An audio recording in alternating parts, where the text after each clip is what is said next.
In my opinion, this is more like a clash between regulation and also cybersecurity itself.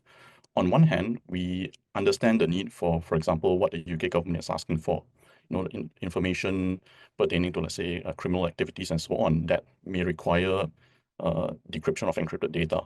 But from a cybersecurity point of view, if we implement a proper security system, a proper encryption system that implements end-to-end security, really there is no way for the service provider like Apple in this case to do the decryption, right? So this might be Apple's way of saying that, look, we can't do this, we can't decrypt it, we are not going to implement a backdoor, therefore we just decide not to offer this capability to our users in the UK.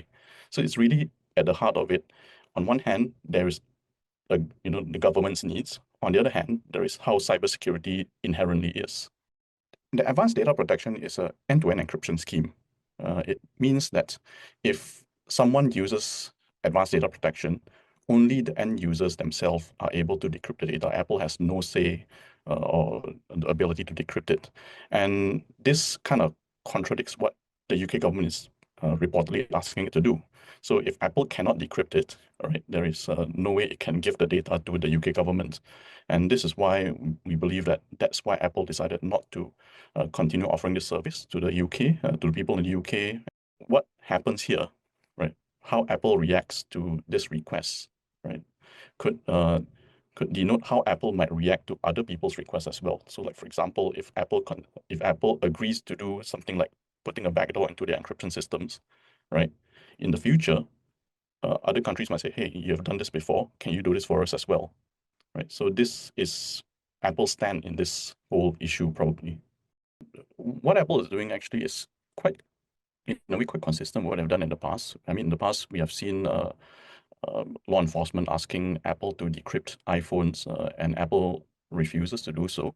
So this is not unexpected, actually, that Apple maintain its commitment to user privacy, user security, and so on. Traditionally, governments have invested in researching for vulnerabilities, finding vulnerabilities perhaps, figuring out if there's a way to break encryption perhaps.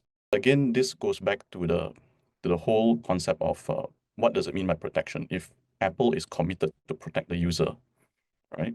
And they claim that this is what we are implementing to protect the user, then there is no other way around it in terms of the technology, from the technology perspective.